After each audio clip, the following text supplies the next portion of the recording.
Mithila. Uncle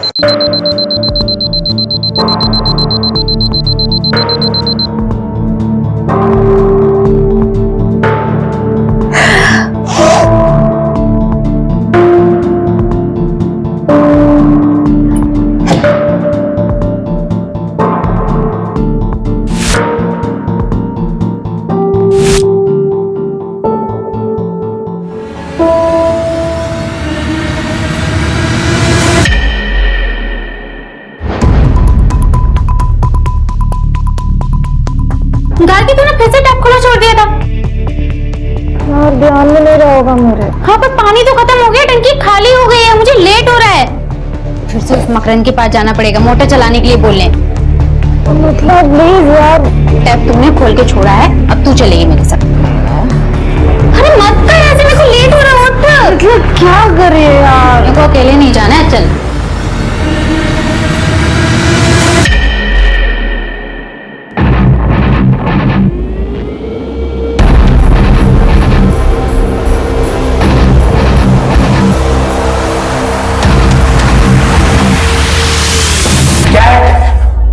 क्या काम है?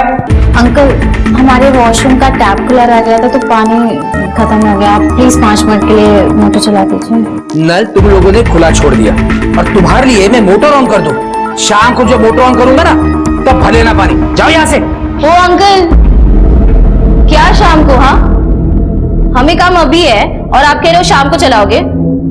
देखिए मेरे रूम की टंकी भी खाली हो गई है, जाइए मोटर चालू कीजिए। ठीक है 5 मिनट के लिए मोटर ऑन करूंगा, जिसको जितना पानी भरना है भर लो। वाह दीदी, आपने अंकल की कौन सी नस दबा रखी है कि आपको कुछ भी नहीं कहते, उल्टा आपकी सारी बात मान लेते हैं। अरे है एक सीक्रेट। जाओ तुम लोग जाके पहले पानी भरो, मैं वापस मोटर चालू नहीं करवाऊंगी।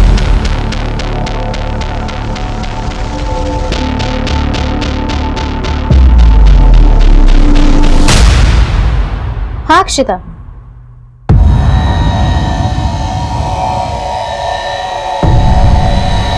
कब हुआ? क्या हुआ? दीदी क्या हुआ? क्या? पापा को हार्ट अटैक आया है।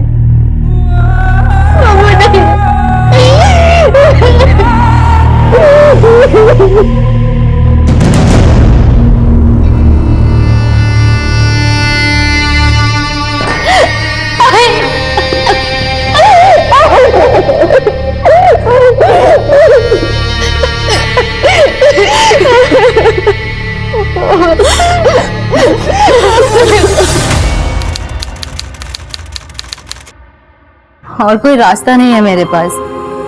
बाबा हम लोगों के लिए कोई भी सेविंग छोड़ के नहीं गए। मैं पढ़ाई करना भी चाहूंगी तो भी नहीं कर पाऊंगी। आई को मेरी जरूरत है यहाँ पे, वो अकेले मैनेज नहीं कर पाएंगी। अरे तो वहाँ पे रह के आंटी की कैसे हेल्प कर पाएगी? मिथिला तुझे वहाँ पे कोई ढंग की जॉब नहीं मिलेगी। देख मेरी बात मान, पढ़ाई मत छोड़, लास्ट ईयर है ये। तू समझ रही है बात को?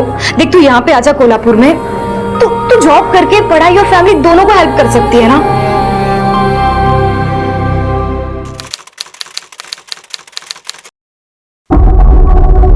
सुन मिथिला, तू ना टेंशन मत ले, मैं तुझे अपने एजेंट का नंबर देती हूँ, उसने मेरे लिए भी जॉब लगवाई थी, तेरे लिए भी कोई जॉब ढूंढ लेगा वो।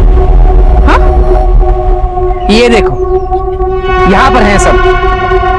दादा आप, पापा ने कॉल करके बताया नहीं कि आप आने वाले थे। अरे तुम्हारे पापा बता देते तो तुम्हारे दादा को तुम्हारी पंचायत कैसे पता चलती है?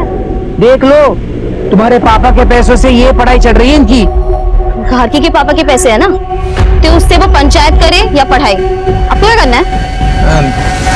अच्छा ये बताओ तुम यहाँ पर रहने वाले हो या जाने वाले हो? नहीं वो कमरा तुम्हारे लिए साफ करना पड़ेगा मुझे। नहीं अंकल इसकी कोई जरूरत नहीं है, मैं कुछ देर में चला जाऊंगा। हाँ ठीक है।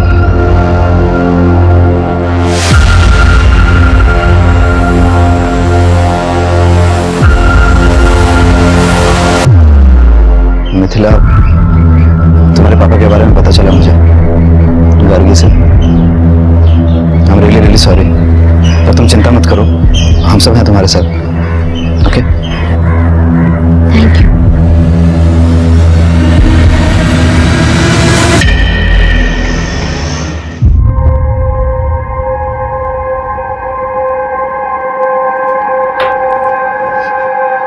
मिल गई जो?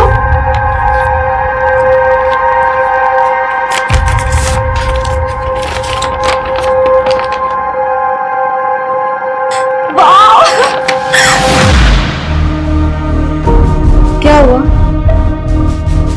तू खुश नहीं लग रही है? खुश हूँ।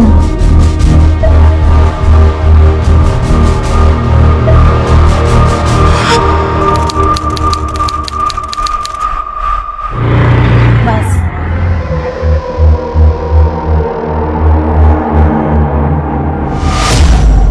मैडम, आपका पॉकेट। Thank you.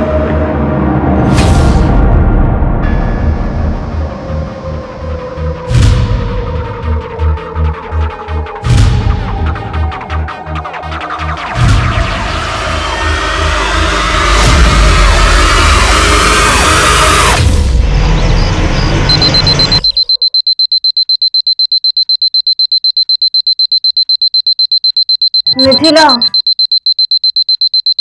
मिथिला क्या करी फोन? मिथिला,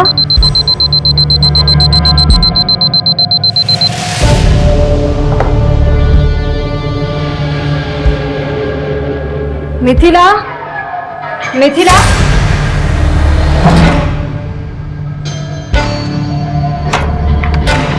मिथिला, दीदी, मिथिला को देखा क्या? यहाँ पे आई थी? नहीं। मिथिला? नहीं, अरे यहाँ नहीं आई। क्यों? क्या हुआ? अंकल, आपने मिथिला को देखा क्या? नहीं तो।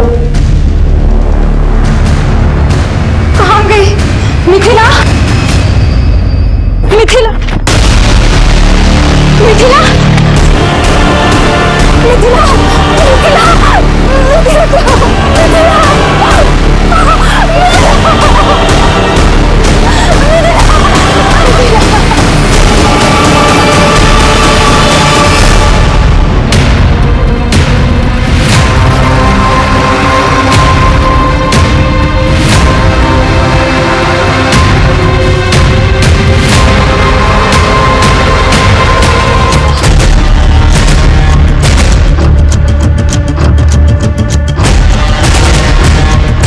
बॉडी पे कलाई काटने के अलावा और कोई घाव नहीं है। शायद इस लड़की ने सुसाइड किया है। किस चीज से काटे गले? ये चाकू कुछ मिला? नहीं सर, कोई सुसाइड नोट भी नहीं है। सिर्फ ऐसा कैसे हो सकता है कि लड़की ने अपनी कलाई काट ली? लड़की का कमरा चेक करो, हो सकता है वहाँ सुसाइड नोट भी मिल जाए। ये घर आप ही का है? हाँ, मेरा पुश्तैनी मकान है ये। क्या नाम है आपका? मकरन तांबे। वो जो लड़की है वो आपकी कौन लगती थी? साहब वो मेरी किराएदार है, किराएदार थी साहब, मिथिला हेगड़े। साहब वो ये जो है ना, ये गार्गी जो पहली वाली लड़की है ना, वो उसकी रूममेट है। क्या हुआ, सुबह जब इसकी आँख खुली तो मिथिला उसको कमरे में दिखी नहीं, इसलिए घबरा कर मेरे पास आई। फिर हम सब लोग उसको ढूंढने के लिए गए तो वो वहाँ ऊपर पड़ी मिली। क्या कर रही थी वो ग्रेजुएशन करती थी साहब, और साथ साथ नौकरी भी करती थी। ये सारी लड़कियाँ मेरी किराएदार है। ये गार्गी जो है वो ग्रेजुएशन के 3rd ईयर में है। ये आरुषि है, ये नौकरी करती है।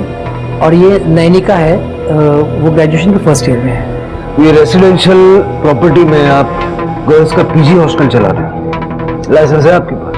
हाँ साहब, लाइसेंस है मेरे पास। और साहब ये सारी लड़कियों का पुलिस वेरिफिकेशन भी हो गया है। ये मैडम जानती है ना मेरे को। साहब यहाँ पे जो भी नई लड़की आती है ना, मैं सबसे पहले उनको वेरिफिकेशन करवाता हूँ साहब।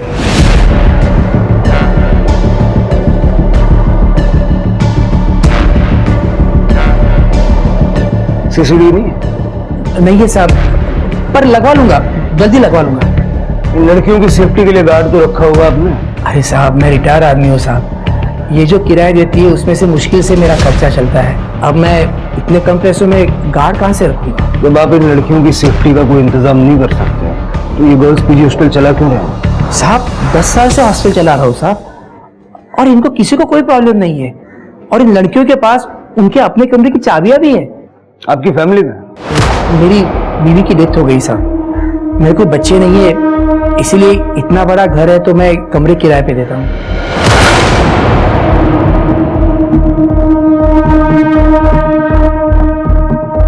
कल रात यहाँ पर आप और ये लड़कियां ही थी या कोई और भी था? नहीं साहब, कल रात को ये गार्गी है ना, उसका भाई यहाँ पर आया था, वो रहा था यहाँ पे। अच्छा ये बताओ, तुम यहाँ पर रहने वाले हो या जाने वाले हो? क्या नाम है उसका? शक्ति। तो ये लड़कियों के पीजी हॉस्टल में आपने लड़कियों को कैसे ठहरने दिया? एक्चुअली क्या है साहब, ये जो गार्गी है ना, इसके पिताजी बाबूराव, ये मेरे पुराने दोस्त हैं। तो शक्ति अपनी बहन से मिलने के लिए कभी कभी यहाँ आ जाता है। वैसे उसको कल लेट हो गया तो यहीं पे रुका था। पीछे की तरफ एक कमरा है साहब, वो वहीं पे रुका था। अभी कहाँ? क्या? कौन? शक्ति। सर वो सुबह चला गया, मुझे पता ही नहीं चला। पता कैसे नहीं चला? सर क्या है कि वो उस कमरे से ना बाहर जाने के लिए एक और रास्ता है, तो वहाँ से जाने के लिए फिर यहाँ से जाने की ज़रूरत नहीं पड़ती। हो सकता है वो उसी रास्ते से बाहर चला गया होगा और मुझे पता नहीं चला होगा।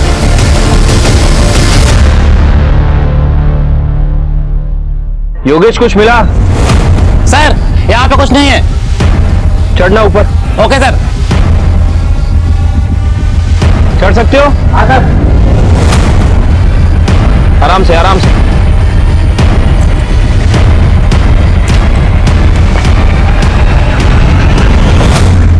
तुम लड़कियां एक अकेले आदमी के साथ इस घर में रहती हो, कभी कोई परेशानी नहीं होती? वो सर यहाँ रेंट बाकी सब जगह से कम है, और मकरंद अंकल ये साइड पे अपने रूम में रहते थे और हम लोग सब लोग उस साइड पे। हमारा किसी से लेना ना देना था, तो प्रॉब्लम कहाँ से होगी? मिथिला तुम्हारी रूममेट थी ना? कल रात को क्या हुआ था पूरा डिटेल में बताओ। सर कल मैं 12 बजे तक पढ़ रही थी, उसके बाद मैं सो गई। फिर मिथिला कब रूम से बाहर गई, क्या हुआ, मुझे कुछ भी नहीं पता। मिथिला परेशान थी क्या?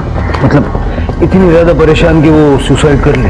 सर मिथिला के पापा की 2 महीने पहले डेथ हो गई थी, तब से वो बहुत परेशान थी। उसको पैसों को लेकर भी प्रॉब्लम हो रही थी। ऐसा कहा उसने तुमसे? जी सर पर जब से उसकी जॉब लगी थी ना, मुझे ऐसा लगा ही नहीं कि उसको कोई प्रॉब्लम हो भी सकती है। वो टाइम पर घर पे पैसे भी भेजती थी और कॉलेज भी जाती थी। इनफैक्ट काफी खुश थी वो, और एक बार तो उसने हमें पार्टी भी दी थी। नहीं दीदी, वो खुश रहने का सिर्फ दिखावा कर रही थी बाहर से। सर वो अंदर से बहुत परेशान थी, क्योंकि मैंने खुद कितनी बार मिथिला को रात को चुप चुप से रोते हुए देखा है। मिथिला का किसी से कोई अफेयर वगैरह था क्या? नहीं सर, अगर ऐसा कुछ होता तो वो मुझे जरूर बताती।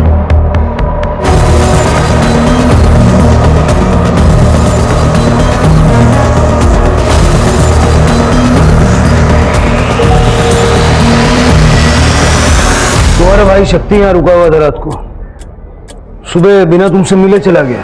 सर शक्ति दादा ने मुझे रात को ही बता दिया था कि वो सुबह जल्दी चले जाएंगे। सर गार्गी और मिथिला के रूम से कोई सुसाइड नोट तो नहीं मिला है, लेकिन ये फोन मिला है। सर ये फोन तो मिथिला का ही है। फॉरेंसिक में भेज दो इसको। और सर ये 2 लाख रुपए मिले हैं कबर्ड से। अभी थोड़ी देर पहले तुम बता रही थी कि उसके पिताजी का देहांत हो गया 2 महीने पहले और पैसों को लेके बहुत परेशान थी वो। अचानक से 2 लाख कहाँ से आ गए? सर मुझे नहीं पता है, मिथिला ने कभी मुझे इन पैसों के बारे में नहीं बताया। अपने भाई को फोन करके बुलाओ, बात करनी है उससे। जी सर।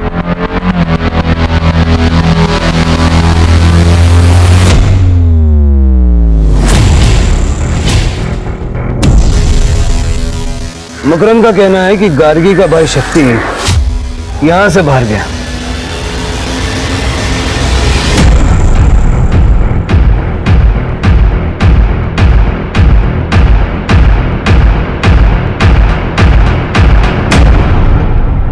श्रीकी कहीं ऐसा तो नहीं है कि मिथिला का मर्डर करके सीन को सुसाइड में कन्वर्ट किया है? क्योंकि अदरवाइज ब्लेड चाकू जैसी कोई चीज तो हमें मिलती है जिससे उसने नष्ट कर दिया। मुझे भी ऐसा ही लगता है सर। ये बाउंड्री देखिए ना, इस पे कोई भी आसानी से चढ़ के घर की छत पे चढ़ सकता है, और अगर कोई ऊपर से मदद करने वाला हो तो ये काम और भी आसान है। हो सकता है कि आने वाला मिथिला का बॉयफ्रेंड हो या इन तीनों लड़कियों में से किसी एक का बॉयफ्रेंड। मिथिला और इन तीनों लड़कियों के साथ साथ मकरंद का सीडीआर भी निकलवाओ। पता करो कि इन चारों लड़कियों में आपस में बनती कैसे थी, इस मकरंद के साथ कोई मसला था क्या, या मोहल्ले का कोई मनचला मिथिला पे नजर रखे हुए था, उसे परेशान करता था? और तृप्ति, सबसे पहले मिथिला के ऑफिस जाके जो 2 लाख हमें मिले हैं, पता करो वो पैसा ऑफिस का तो नहीं। सर, मैडम ऑफिस के सारे पैसे की लेन देन मैं ही हैंडल करती हूँ। फिर मिथिला जैसी नई लड़की जो रिसेप्शनिस्ट हो, उसे मैं 2 लाख रुपए क्यों दूंगी? आप चाहो तो हमारा लेजर चेक कर सकते हो मैडम, इसमें एक एक पैसे का हिसाब लिखा है। मिथिला को कोई प्रॉब्लम थी ऑफिस में? कोई लव अफेयर? ऑफिस में तो ऐसा कुछ भी नहीं था। फिर वो बाहर जाकर अपनी लाइफ में क्या करती थी, इसमें कंपनी का क्या लेना देना? घर जाने की इतनी क्या जल्दी थी कि सुबह 6 बजे निकल गए? सर, मिथिला के सुसाइड से शक्ति का क्या लेना देना? इसे तो मैं ही भेजता था गार्गी से मिलने के लिए, वरना ये वहां क्यों जाता? और कल भी मैंने ही भेजा था इसे। मैं बात कर रहा हूँ ना उससे। बैठ जाइए। मिथिला से बातचीत होती है तुम्हारी? हाँ सर, जरूरत भर की बात होती थी। जरूरत भर की? कोई यारी दोस्ती, प्यार मोहब्बत? नहीं सर, गार्गी यहीं बैठी है, ऐसा कुछ नहीं था सर, आप उसे पूछ सकते हैं।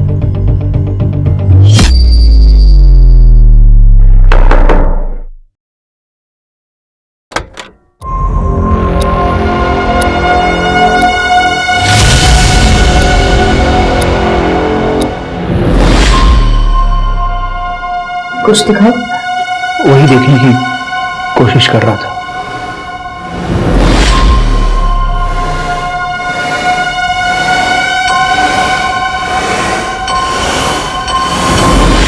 मिथिला 20,000 की सैलरी में जॉब कर रही थी, साथ साथ पढ़ाई कर रही थी और आपको भी पैसे भेज रही थी। उसकी जॉब लगे सिर्फ 2 महीने हुए थे, लेकिन उसके कबर्ड से हमें 2 लाख रुपया कैश मिला। उसके ऑफिस वाले भी दिए होंगे सर।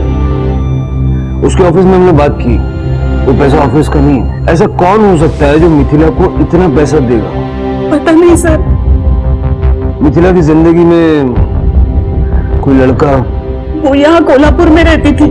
अगर उसकी जिंदगी में कोई लड़का था भी तो हमें कैसे पता होगा? उसकी रूममेट है गार्गी। गार्गी से तो कोई परेशानी नहीं थी? नहीं सर, गार्गी तो उसकी बहन जैसी थी। हम तो जलगांव में रहते हैं, यहाँ कोल्हापुर में गार्गी उसकी फैमिली थी। ठीक है, अभी आप जा सकते हैं। अगर जरूरत पड़ेगी तो दोबारा आपसे संपर्क करेंगे। सांगली से लेकर कोल्हापुर तक कुछ भी हो, आपको हमेशा मेरी ही गलती दिखाई दी है पापा। तो बोलता क्यों नहीं? सुबह जब 6 बजे यहाँ से निकला था तू, तो सांगली 12 बजे क्यों पहुंचा? सच बता शक्ति, तेरा उस लड़की के साथ कुछ चल रहा था क्या? बाबा, अगर ऐसा कुछ भी होता दादा और मिथिला के बीच में तो मुझे तो पता ही होता ना। ठीक है, देखते हैं। सर, ये मिथिला के कॉल डिटेल्स मैंने चेक किए हैं। अफेयर जैसा तो कुछ दिख नहीं रहा है सर, लेकिन इस मिथिला ने 20 तारीख को ऑफिस से निकलने के बाद जनजीवन पार्टी के अध्यक्ष प्रभाकर शिंदे को फोन किया था। और सर, उसके फोन लोकेशन के हिसाब से वो अपने हॉस्टल नहीं गई थी, बल्कि डायरेक्ट प्रभाकर शिंदे के घर गई थी। मिथिला जैसी आम लड़की प्रभाकर शिंदे के साथ डायरेक्ट कांटेक्ट में? मैं जानता था इस लड़की को, मिथिला। वही है कि एक जॉब एजेंट है, मनक लखेरा, इधर सिटी मार्केट में बैठता है। तो ये लड़की उसके पास गई थी जॉब मांगने। सर प्लीज सर, मुझे जॉब की बहुत जरूरत है। कोई भी काम कहीं पर भी हो, मैं करने के लिए रेडी हूँ सर। देखो, तुम्हें सही बता रहा हूँ, जॉब तो मार्केट में है नहीं, पर तुमको अगर जॉब की इतनी ज्यादा जरूरत है तो फिर काम कर सकती हो। हाँ सर, बताइए, मैं करूंगी। तो उसने मेरे पास भेज दिया इस मिथिला को। उसको जॉब की जरूरत थी, मैंने ही जॉब लगवाया। शिंदे जी, ये तो 2 महीने पुरानी बात हो गई। परसों वो क्यों आई थी? पापा ने जहाँ जॉब लगवाई थी उसकी वहां पैसे कम मिल रहे थे उसे, तो दूसरी जॉब ढूंढ रही थी, उसी बारे में बात करने आई थी। सर प्लीज मेरी जॉब चेंज करवा दीजिए आप, प्लीज सर। आपने कुछ पैसे भी दिए थे मिथिला को? उसको जरूरत थी, बहुत प्रॉब्लम में थी लड़की, तो मैंने 5,000 रुपए दिया उसको खर्चे पाने के लिए। 5,000? आपने 2 लाख रुपए दिए थे। 2 लाख?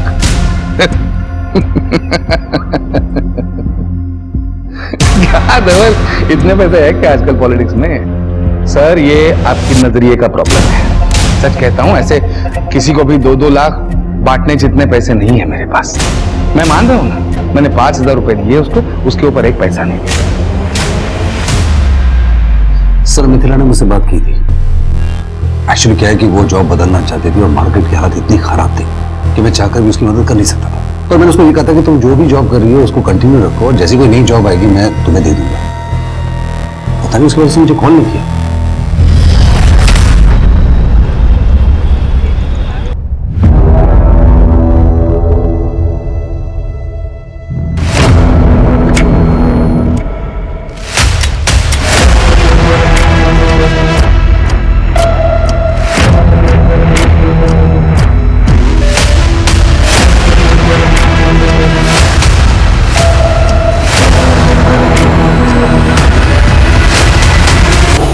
मिथिला अपनी औकात से बाहर आ रही थी और अब तुम अपनी औकात से बाहर आ रही हो। मैंने अभी अपनी औकात दिखाई नहीं है। अगर औकात दिखा दी तो बर्बाद हो जाओगे। धमकी दे रही हो तुम मुझे? धमकी ही समझ लो, क्योंकि सीधी बात तो तुमको समझ में आएगी नहीं।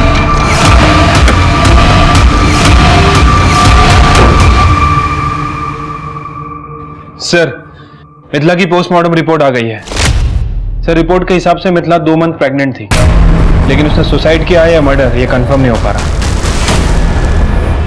तो केस ही उलझ गया सिर के।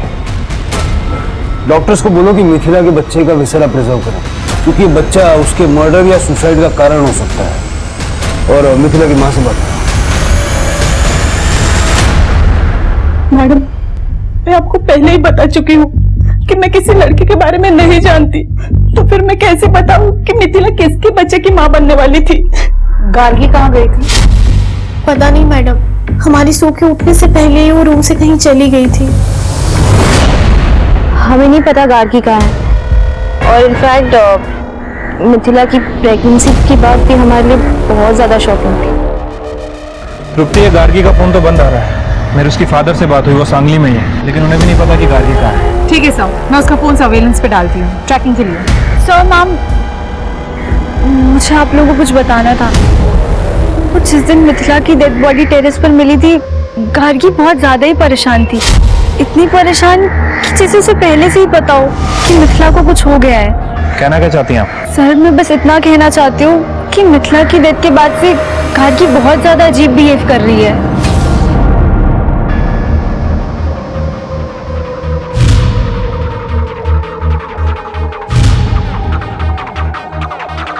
आपस की बात पुलिस को क्यों बता रही है? तो झूठ थोड़ी ना बोल रही हो दीदी, जो सच है वही बोल रही हूँ।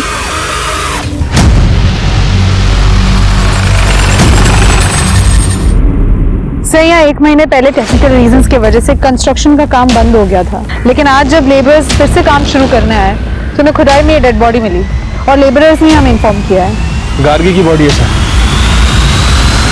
पहले मिथिला और अब आपकी बेटी गार्गी, दोनों का इस तरह से मारा जाना इत्तेफाक क्यों नहीं हो सकता? पॉसिबल है कि गार्गी को मिथिला के बारे में या उसकी मौत के बारे में कुछ ऐसा पता था जो मिथिला का किलर नहीं चाहता था कि गार्गी सबको बताए, और इसीलिए उसने गार्गी को मार दिया। सर, आखिर गार्गी मिथिला के बारे में ऐसा क्या जानती होगी? शायद मिथिला के होने वाले बच्चे के पिता का नाम। क्या मिथिला प्रेग्नेंट थी? 2 महीने से। क्यों, तुम्हें कॉन्फिडेंस था कि मिथिला कभी प्रेग्नेंट नहीं होगी? सर, ऐसा कुछ नहीं है। सर, आप मुझ पे फालतू में शक कर रहे हैं। अगर फालतू में शक कर रहे हैं तो डीएनए टेस्ट कराने में कोई प्रॉब्लम तो नहीं होगा तुम्हें?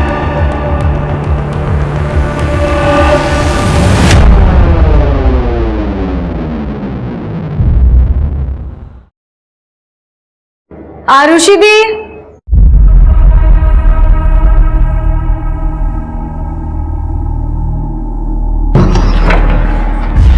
दीदी आप यहाँ पे क्या कर रहे हो? वो मैं रेंट देने आई थी। पर आप तो ऑनलाइन पे करते हो ना? हाँ, पर मेरा अकाउंट लॉक हो गया ना, तो सोचा कैश दे दो।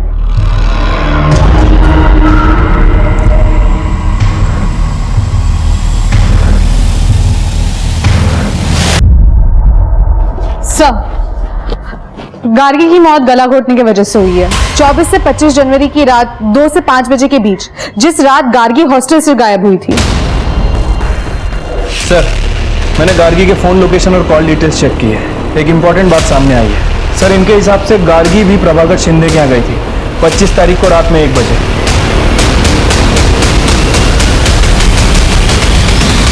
नेताजी, मिथिला आपके पास काम के लिए आई थी। गार्गी आपके पास क्यों आई थी? उसे आपसे क्या काम था? गार्गी? गार्गी को नेताजी से काम नहीं था, बल्कि नेताजी को गार्गी से काम था। नेताजी गार्गी के साथ कुछ डील करने वाले थे जो हो नहीं पाया। क्यों? ये कौन सी डील की बात कर रहे हैं? मिथिला के बच्चे का नाम ना बताने की डील, जो बच्चा आपका था। पाटिल, औकात में रहकर बात करो। 2 मिनट नहीं लगेगा आप सबकी वर्दी उतरवाने में। क्वेश्चन के मैंने बोला था नेताजी हैं, ऐसे काबू में नहीं आएंगे वो। दे दो इनको, दे दो। लीजिए, ये कोर्ट का ऑर्डर है आपके डीएनए टेस्ट का। और वैसे ये औकात देखने दिखाने वाली बातें तो हम करते नहीं, क्योंकि हमारा इस देश के कानून में विश्वास है, जो आप जैसे नेताओं को उनकी औकात याद दिलाने के लिए काफी है। चलिए।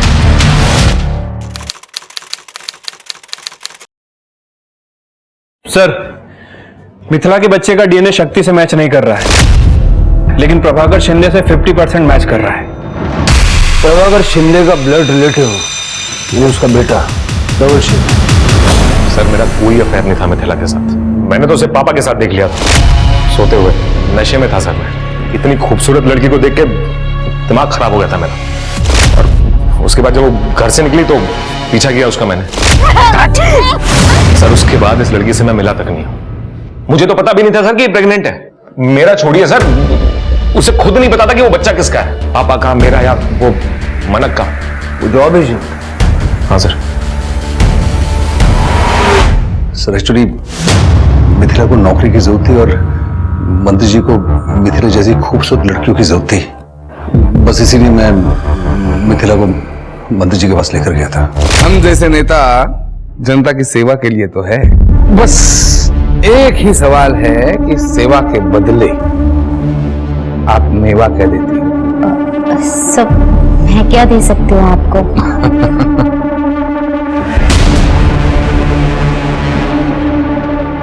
खुद की तरफ देख के देखो क्या दे सकती हो। एक बार हाँ बोलकर तो देखो,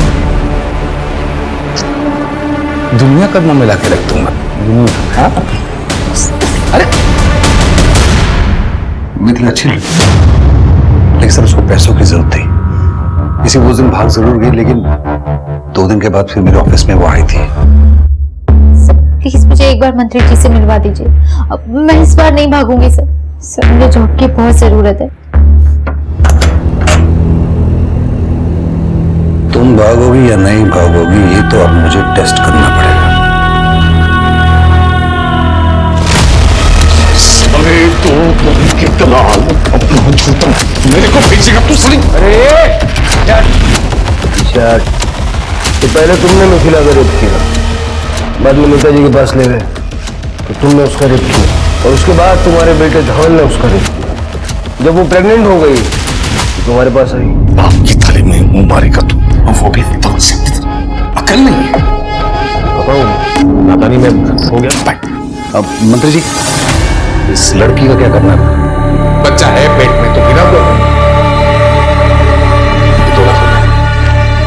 पर मैं अबॉर्शन नहीं कराऊंगी। अबॉर्शन कराना पाप होता है। सर, मिथिला तो अबॉर्शन के लिए मान ही नहीं रही थी।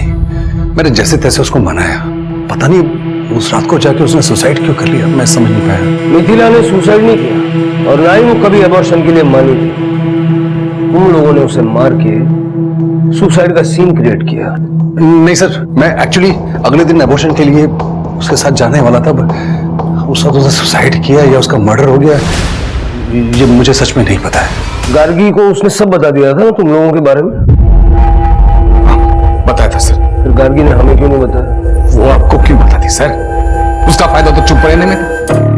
देखो नेताजी, आपकी लोकल वर्क्स डिपार्टमेंट में काफी पहुंच है, वहां पे जॉब निकली है, मेरी जॉब लगवा दो। 1 मिनट, लेकिन इस काम के लिए आप इतनी आधी रात ऐसे मैं अचानक? किसी को कुछ नहीं कहूंगी, आपकी और मिथिला के बारे में। तो गार्गी तुम लोगों को ब्लैकमेल कर रही थी, इसलिए तुम लोगों ने उसे मार दिया ताकि तुम्हारी मुसीबत जड़ से खत्म हो जाए। हत्या राजनीति में सबसे आखिरी रास्ता होता है सर, सबसे पहला नहीं। आज तक मैंने इतने लड़कियों को नौकरी लगवाई है। एक और उसमें क्या क्या कठिन था? इस बात की क्या गारंटी थी कि गार्गी फिर से ब्लैकमेल नहीं करती? सर जब करती तब देखता, लेकिन अब जब सीधी उंगली से घी निकल रहा है तो उंगली टेढ़ी करने में कुछ मतलब ही नहीं था। सर आप वो लोकल वर्क डिपार्टमेंट में पूछ लीजिए सर। गार्गी रात को मेरे घर आई, उसके दूसरे दिन सुबह मैंने उसके जॉब के लिए बात की थी। अगर उसको मुझे मारना ही होता तो मैं उसके जॉब क्यों लगवाता? चलो मान लेता हूं कि मिथिला और गार्गी के केस से तुम्हारा कोई लेना देना नहीं, लेकिन रेप तो तुमने किया है। शिल्के, नेताजी, उनका बेटा धवल और मानक, तीनों पे रेप का केस डालो। और तृप्ति, उन सभी लड़कियों से बात करो जिनकी नौकरी नेताजी और मानक ने मिलकर लगवाई है। I'm sure उनमें कई लड़कियां ऐसी होंगी जिनका इन्होंने शोषण किया।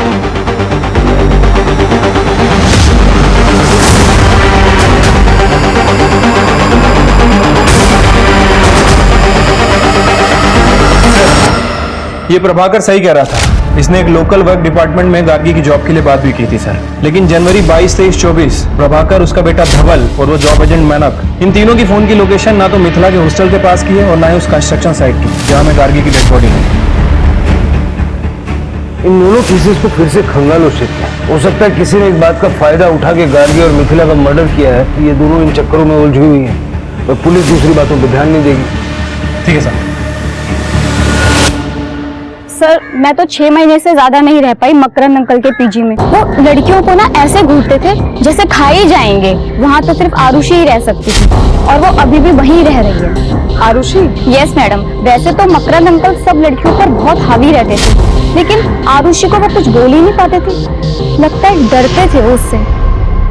सर ये मकरंद कैरेक्टर का ढीला आदमी है। इस रीजन की वजह से मकरंद के पीजी में कोई लड़कियां ज्यादा दिन तक रुक नहीं पाती थी। लेकिन सर ये आरुषि पिछले 3 साल से मकरंद के पीजी में रह रही है। और सर मकरंद के पीजी में जितनी भी लड़कियां हैं सभी का कहना है कि मकरंद आरुषि से डरता है। और मैंने मकरंद के बैंक स्टेटमेंट भी चेक किया है। सभी लड़कियों ने पीजी का रेगुलर रेंट उस पर ट्रांसफर किया है, लेकिन आरुषि का कोई भी रिकॉर्ड नहीं है। मतलब ये आरुषि रेंट नहीं देती? सर सिर्फ आरुषि ही नहीं, आरुषि की रूममेट नैनिका जो मकरंद के पीजी में 4 महीने पहले शिफ्ट हुई है, उसने भी सिर्फ मकरंद को 1 महीने का रेंट दिया है। उसके बाद उसने भी मकरंद को रेंट देना बंद कर दिया है। सर आरुषि दी ने बोला था कि मैं उन्हें अपना रेंट दे दिया करूं, तो फिर अपना रेंट मिलाकर मकरंद अंकल को पे कर दिया करेंगी। मैं वही करती थी, मैं हर महीने अपने हिस्से का रेंट आरुषि दी को दे दिया करती थी। नैनिका तुम्हें पता है आरुषि ने पिछले 3 साल से रेंट का 1 रुपया भी नहीं दिया है। इनफैक्ट वो तुम्हारे पैसे भी अपने पास रख रही थी।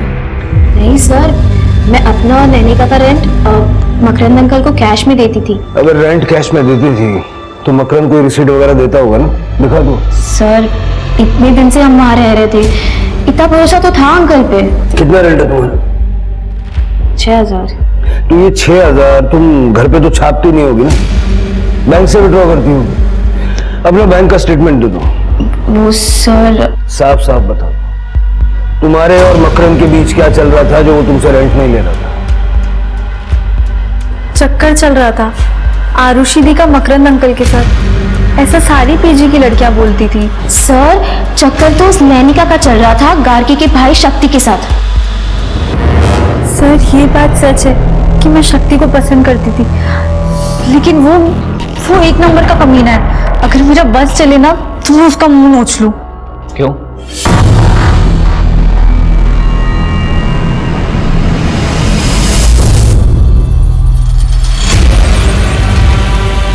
नैनिका, नैनिका क्या कर रही हो ये? अरे क्या हुआ?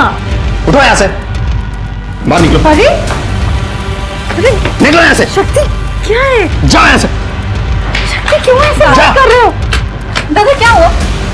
पूछो इस नैनिका से, जबरदस्ती गले पड़ी है मेरे। ओए शक्ति, एक तो सुबह से मेरे आगे पीछे घूम रहा है, अभी बोल रहा है मैं तेरे गले पड़ी हूँ। हाँ सीधा सीधा बोलना कि तेरे बस का कुछ भी नहीं है। मैंने क्या? अपने भाई का इलाज कराओ, वरना मोहल्ले वाले ना शादी के बाद मजे लूटेंगे। प्लीज अपना मुंह संभाल के बात कर। शक्ति ने तुम्हारी बेइज्जती कर दी और गार्गी ने सबके सामने तुम्हें थप्पड़ मारा। बुरा तो बहुत लगा होगा तुम्हें। हाँ सर लगा तो था, इसी वजह से गार्गी और मेरे बीच में बात नहीं होती थी।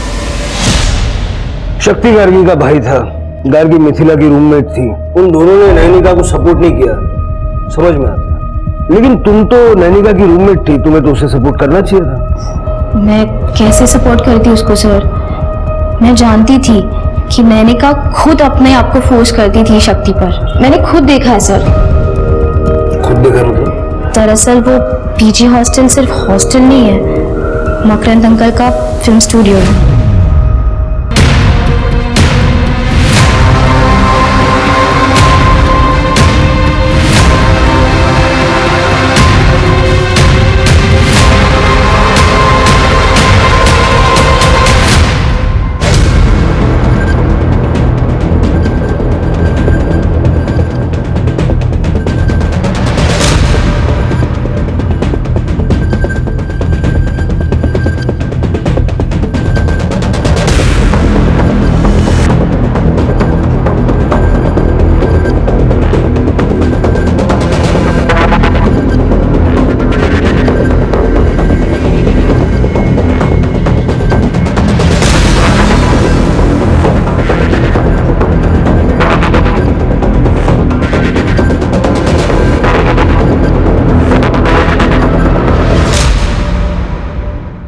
इधर आ, इधर आ। ये क्या है? ये पीजी के नाम पे फिल्म स्टूडियो चला रहा था क्या? हाँ? और जब आरुषि को पता चल गया तो वो किसी को बता ना दे, इसलिए बिना रेंट के उसे रहने दिया। हाँ, बेटी की उम्र की लड़कियों के साथ ये कर रहा था। जब मिथिला और गार्गी को पता चल गया कि तेरी पोल न खुल जाए, इसलिए दोनों को मार दिया। साहब मिथिला ने सुसाइड किया है, आप फुटेज में देख लो।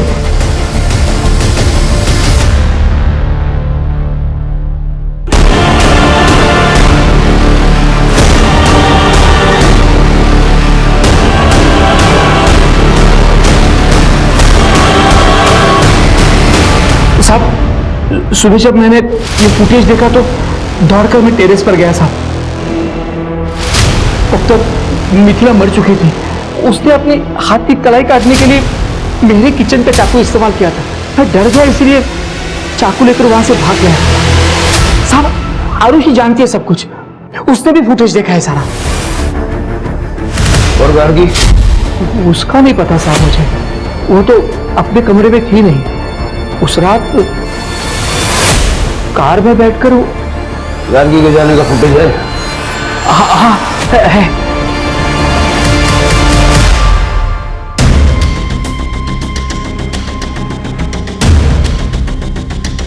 साहब मैंने कुछ नहीं किया, मैंने सब पता करवाओ ये गाड़ी किसकी है।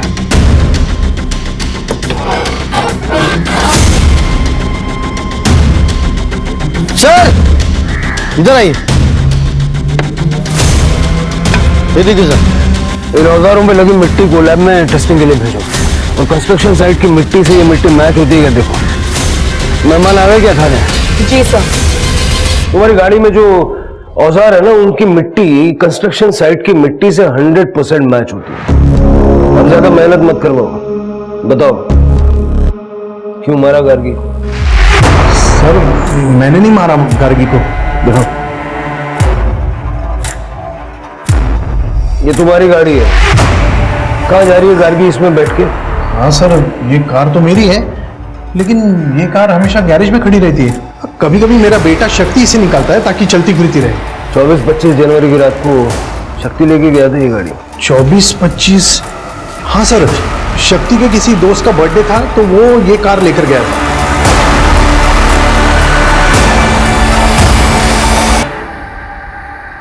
मेरे पास कोई नौकरी नहीं थी तो पापा मुझे निकम्मा समझते थे। कुछ कमाने के बारे में सोचना, मुफ्त की रोटियां मत तोड़ना। यहाँ सोच जरा, पता नहीं कब सुधरेगा ये।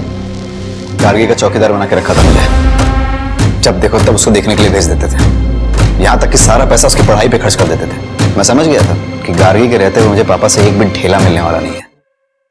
गार्गी को रास्ते से हटाना बहुत जरूरी था। सबसे पहले मैंने गार्गी की लाश को डंप करने की जगह ढूंढी। फिर उसे बुरा दिखाने के लिए मैंने गार्गी और नैनिका में झगड़ा करवाया। अपने भाई का इलाज कराओ, वरना मोहल्ले वाले ना शादी के बाद मजे लूटेंगे। प्लीज अपना मुंह संभाल के बात कर। मेरी प्लानिंग हो चुकी थी। गार्गी को मिथिला ने अपनी प्रेगनेंसी और रेप के बारे में बताया। तब मैं हॉस्टल में ही था, गार्गी ने मुझे बताया। वो तो पुलिस में जाने वाली थी। फिर मैंने उसे ब्लैकमेल करके लोकल वर्क्स डिपार्टमेंट में काम लेने का सपना दिखाया। लेकिन फिर उसी रात मिथिला ने सुसाइड कर लिया। मुझे लगा गार्गी पुलिस को सब बता देगी, लेकिन जॉब की वजह से उसने पुलिस को कुछ नहीं बताया। और यही तो मुझे चाहिए था। क्या चाहिए? सर मिथिला के केस में आपको प्रभाकर के बारे में पता चला, गार्गी प्रभाकर को ब्लैकमेल कर रही है ये पता चला, तो पुलिस का सारा डाउट तो प्रभाकर के ऊपर जाएगा, मेरे ऊपर किसी का ध्यान ही नहीं जाएगा। मेरी प्लानिंग के हिसाब से मैं गार्गी को प्रभाकर के पास ले गया, गार्गी ने प्रभाकर को ब्लैकमेल किया, फिर मैं गार्गी को एक सुनसान जगह पर लेके गया। क्या हुआ भाई?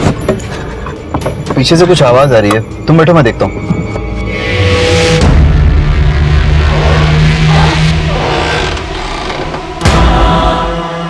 गार्गी की लाश को गाड़ी में डाल के कंस्ट्रक्शन साइट पर डंप कर दिया। भगवान तेरे जैसा भाई किसी बहन को ना दे। माना मिथिला की जिंदगी में मुसीबतें थी और उसने शॉर्टकट अपनाकर गलती भी कर दी, मगर जब उसे अपनी गलती का एहसास हुआ तब वो अपनी गलती सुधारकर नई शुरुआत कर सकती थी, लेकिन उसने ऐसा नहीं किया, बल्कि उसने आत्महत्या का रास्ता चुना। और आत्महत्या तो कोई रास्ता ही नहीं है, ये तो रास्ते का अंत है। ये बात मिथिला को समझ में नहीं आई। अब शक्ति के बारे में क्या कहें, शक्ति खुद काबिल नहीं था, इसलिए अपनी बहन गार्गी की काबिलियत उसकी आंखों में खटकती थी। शक्ति ने अपनी कमियों को दूर करने की जगह अपनी कमियों का ठीकरा गार्गी के सर पे फोड़ दिया और उसकी हत्या कर दी, जिसका नतीजा आप लोगों के सामने है। अब मैं आशुतोष राणा विदा लेता हूं आपसे। हम फिर मिलेंगे एक ऐसी कहानी के साथ जो आपको रखेगी सतर्क और जिंदगी को सुरक्षित। तब तक अपना और अपने परिवार का ख्याल रखिए और देखते रहिए क्राइम पेट्रोल सतर्क। जय हिंद।